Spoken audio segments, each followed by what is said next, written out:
Bonjour, dans cette vidéo nous allons voir comment on calcule un pourcentage moyen d'évolution par période.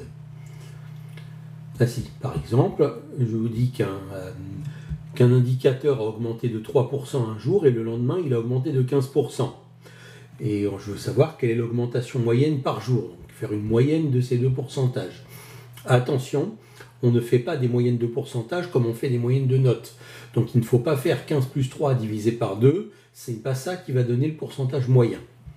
Okay, on va voir comment il faut faire. En fait, ce qu'il faut faire, c'est retrouver les coefficients multiplicateurs associés, les multiplier et ensuite prendre la racine carrée du produit. Quand on multiplie les coefficients multiplicateurs, ça donne le coefficient global.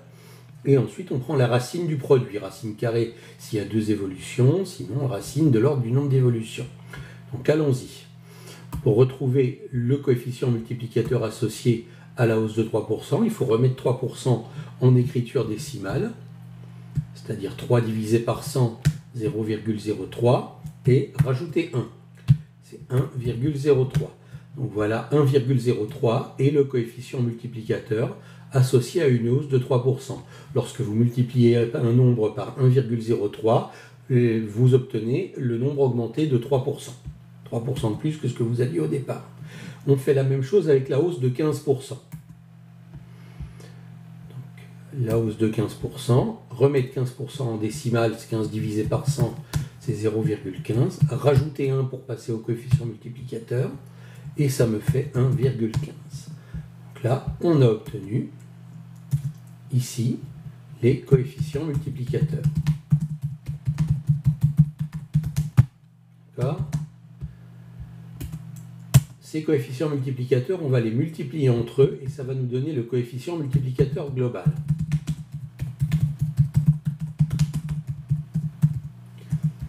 Le coefficient multiplicateur global, c'est le produit des coefficients multiplicateurs que j'ai trouvé, 1,03 multiplié par 1,15. Je vais demander à la calculatrice de me calculer ça. 1,03 multiplié par 1,15. J'ai une virgule en trop.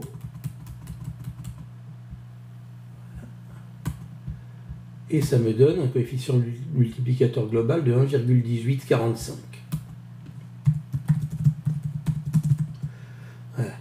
Alors, du coefficient multiplicateur global, maintenant, il faut trouver le coefficient multiplicateur moyen. Le coefficient multiplicateur moyen, c'est la racine. Alors, quelle racine je prends? Comme j'ai deux évolutions, je prends la racine carrée. Si j'en avais 3, je prendrais la racine cubique. Je prends la racine de l'ordre du nombre d'évolutions. Donc, il faut que je prenne la racine carrée de 1,1845. Le coefficient multiplicateur moyen, c'est la racine carrée de 1,1845. Je vous le note pour que vous ayez le calcul sous les yeux.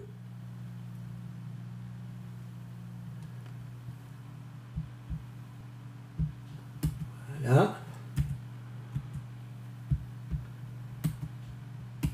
Racine carrée de 1,1845. Et ça nous fait... Ça, c'est la calculatrice qui va pouvoir nous le dire. Je prends Shift racine carrée ici. Shift ANS, c'est-à-dire racine carrée de la dernière réponse que j'ai obtenue. Voilà le coefficient multiplicateur moyen. On va arrondir à 4 chiffres après la virgule, 1,0883, du coup, c'est plus égal, c'est à peu près égal. À peu près égal 1,0883. Voilà, donc ça, c'est le coefficient multiplicateur moyen et le taux moyen. Pour revenir du coefficient multiplicateur en taux, il faut retrancher 1. Donc j'enlève 1 au coefficient multiplicateur global.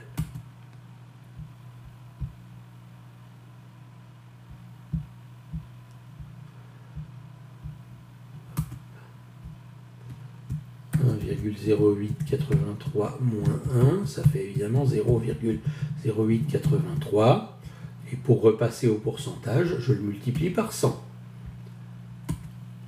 0,0883 fois 100, ça c'est juste décaler la virgule de 2 crans vers la droite. Ça fait 8,83. Donc ça nous fait une hausse moyenne de 8,83% par période. D'accord? Donc je l'écris, hausse moyenne d'environ, puisqu'on a arrondi, 8,83% par période.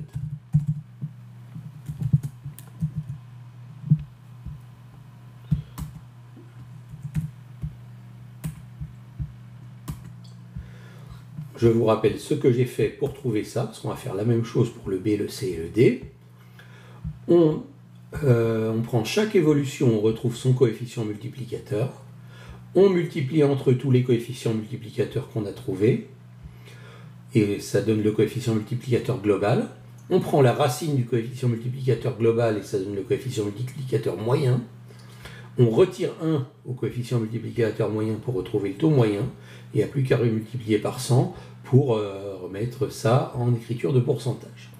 Je vous invite à essayer tout seul, mettre la pause et essayer tout seul, pour le petit b, de faire exactement la même chose. Voilà, j'ai remis un petit peu le squelette, c'est un peu comme un exercice à trous qu'il faudrait compléter. On commence. Alors les coefficients multiplicateurs, la première chose c'est une baisse de 80%. Alors comme c'est une baisse, il faut que ce soit négatif, donc on met le signe moins. 80%, c'est 80 divisé par 100, c'est 0,8. Donc moins 0,8, c'est écrit en décimale une baisse de 80%. Voilà, je repasse du pourcentage écrit en pourcent au pourcentage écrit en décimale. Je rajoute 1 pour faire le coefficient multiplicateur, moins 0,8 plus 1, que ce soit à la calculatrice ou de tête, vous trouvez 0,2. Ensuite, même chose, on baisse de 12%, donc moins 0,12, moins 12 divisé par 100, plus 1. Moins 0,12 plus 1, ça fait 0,88. Voilà. Voilà les deux coefficients multiplicateurs. Chacun correspond à la baisse, à une des deux baisses annoncées. D'accord? Qu'est-ce qu'on fait une fois qu'on a les coefficients multiplicateurs? On les multiplie entre eux. Donc 0,2 fois 0,88. Alors on prend la calculatrice.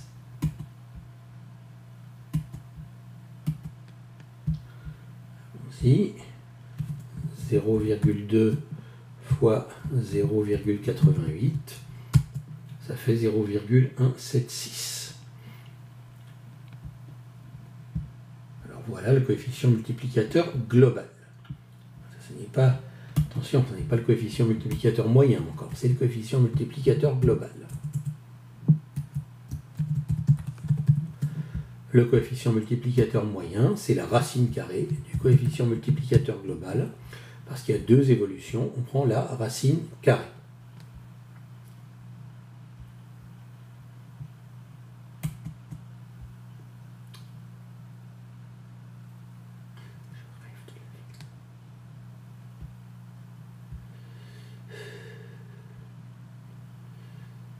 Donc, on prend la racine carrée, on va demander à la calculatrice combien fait la racine carrée de ça. Voilà, j'avais oublié d'effacer le précédent. Je l'efface. Allez, racine carrée de la réponse précédente. 0,4195 à peu près. Voilà le coefficient multiplicateur moyen. D'accord? Et pour retrouver le taux moyen, on prend le coefficient multiplicateur moyen, moins 1. 0,4195 moins 1. Alors, on prend la calculatrice et on prend la dernière réponse trouvée, moins 1. Ça fait moins 0,5805, si j'arrondis au plus proche. Moins 0,5805.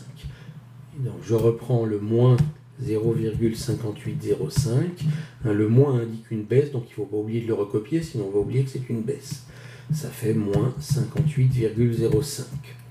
Donc, quand on baisse de 80% et que le lendemain on baisse de 12%, ça fait une baisse moyenne de 58,05% par jour. Donc, si ce n'est pas des jours, n'importe quelle période. Donc, baisse moyenne de 58,05% par période. Vous voyez, avec des baisses, ça marche exactement de la même manière qu'avec des hausses. Alors pour le petit c, cette fois on a 3 évolutions. Eh bien, on va faire avec 3 évolutions ce qu'on avait fait avec 2. Vous verrez, ça va marcher de la même manière. Donc je vais recopier le modèle de résolution de l'exercice. Alors, on y va, coefficient par coefficient. D'abord une hausse de 13%. Hausse de 13%, je mets 13% en notation décimale, 0,13, et je rajoute 1 pour passer au coefficient multiplicateur, ça me fait 1,13. Deuxième coefficient multiplicateur, une hausse de 15%. Donc pareil, 0,15 pour 15%, plus 1 pour passer au coefficient multiplicateur, 1,15. Troisième coefficient multiplicateur, une baisse de 5%. Alors, baisse de 5%, c'est moins 0,05. Ne pas oublier le moins pour la baisse. Toujours plus 1 pour passer au coefficient multiplicateur, et ça fait 0,95. Voilà pour nos coefficients multiplicateurs. Maintenant, trouvons le coefficient global en multipliant ces 3 coefficients multiplicateurs. Allons-y. 1,13 fois, plus propre avec ce fois-là, 1,15 fois 0,95, et ça nous fait 1,13 fois 1,15 fois 0,95, ça nous fait 1,234525. Voilà. Le coefficient multiplicateur moyen, maintenant, il faut prendre la racine du coefficient multiplicateur global, mais attention, comme nous avons, il faut prendre le multiplicateur, il ne faut pas prendre la racine carrée, il faut prendre la racine cubique. Allons-y, comment prend-on la racine cubique? Alors, pour la racine cubique, c'est la fonction racine avec un petit x qu'on trouve au-dessus de cette touche-là. Donc j'appuie sur Shift, racine avec un petit x, je mets le 3 en haut, à gauche ici pour dire que c'est une racine cubique. Ensuite, flèche à droite, je rentre sous la racine et je mets le nombre 1,234525. Je crois que c'était ça. Vérifier quand même. Ouais, c'était ça. Voilà. Et voici donc le coefficient multiplicateur moyen. Je vais m'arrondir à 1,0728. Donc le coefficient multiplicateur moyen. Ici, c'est la racine cubique de 1,234525 et ça va nous faire une valeur approchée de, on avait dit, 1,0728. Donc le taux moyen, c'est la même chose, je retire 1 pour revenir au taux.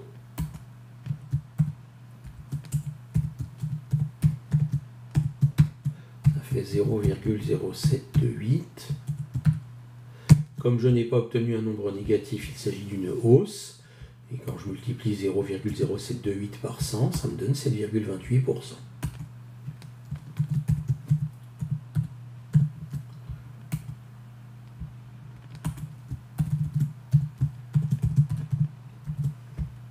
Corriger ici, ça n'est pas égal. Si, c'était égal ici. Donc j'avais bien mis le à peu près égal. Voilà. Donc j'obtiens que quand dans la première période, si dans la première période j'ai un indicateur qui baisse de 13%, puis qu'à la deuxième période, qui monte de 13%, puis qu'à la deuxième période il monte de 15%, puis à la troisième période il baisse de 5%, eh bien ça fait en moyenne une hausse de 7,28% par période. Donc hausse moyenne de 7,28% par période.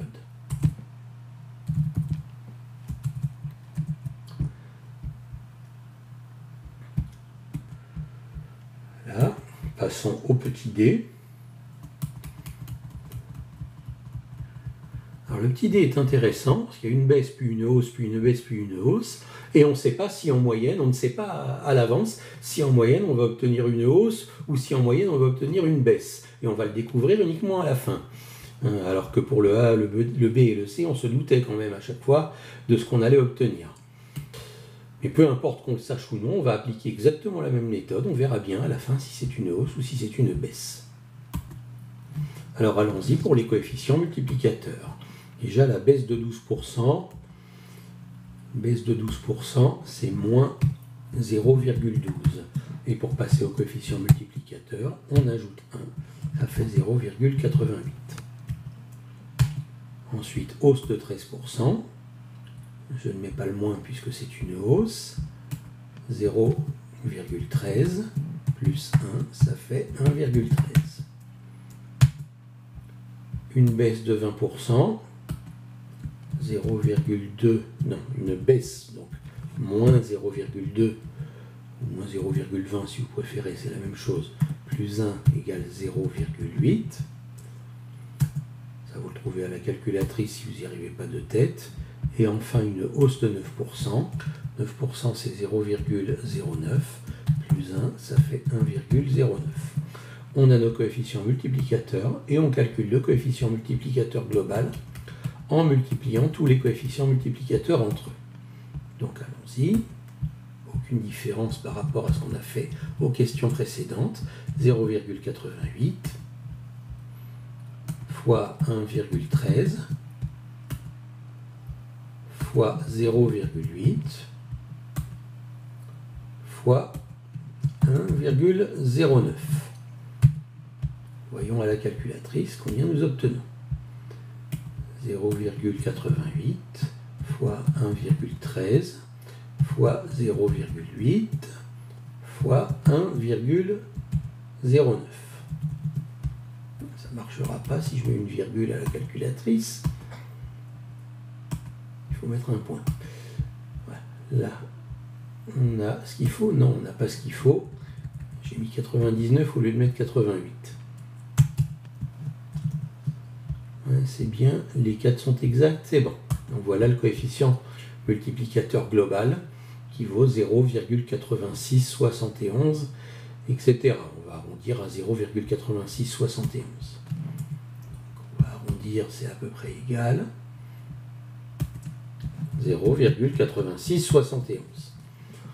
Maintenant, on passe au coefficient multiplicateur moyen, et pour cela, il faut prendre la racine du coefficient multiplicateur global.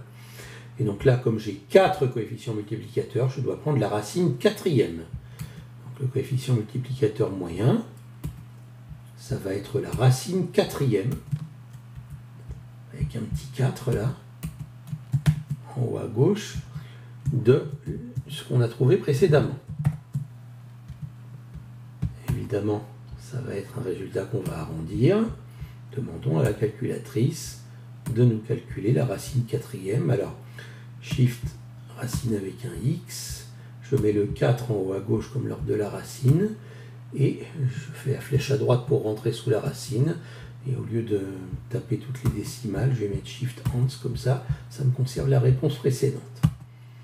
Et voilà, le coefficient multiplicateur moyen de 0,965 à peu près.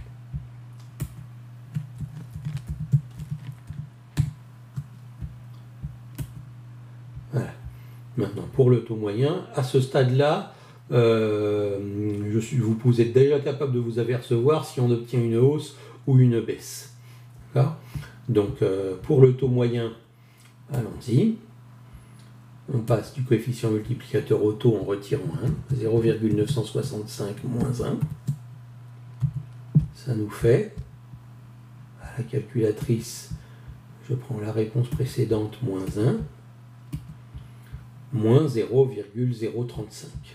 Donc là, vous voyez, j'obtiens le moins. Donc, si je ne m'étais pas aperçu avant que c'était une baisse, je le vois maintenant. Voilà, je sais maintenant que, au final, c'est une baisse en moyenne par jour, enfin, par période. Je remultiplie par 100, exactement comme je l'ai fait précédemment, pour obtenir le taux moyen, mais écrit en pourcentage. C'est moins 3,5. Ce qui nous donne comme réponse que lorsqu'un indicateur subit ces 4 évolutions-là dans sur 4 périodes de même durée, eh bien, c'est une baisse moyenne d'environ 3,5% par période. Donc voilà, je vous redis une dernière fois les étapes. Pour chaque évolution hausse ou baisse, vous trouvez son coefficient multiplicateur en remettant l'évolution en notation décimale et en rajoutant 1. Ensuite, vous calculez le coefficient global en multipliant tous les coefficients multiplicateurs. Puis, vous calculez le coefficient moyen en prenant la racine du coefficient multiplicateur global. Là, ici, à l'ordre de la racine, vous mettez le nombre de coefficients que vous avez multipliés. Vous obtenez le taux moyen et vous retirez 1 pour obtenir le taux moyen en passant du coefficient multiplicateur. Vous multipliez par 100 et vous n'avez plus qu'à répondre. Voilà, au revoir.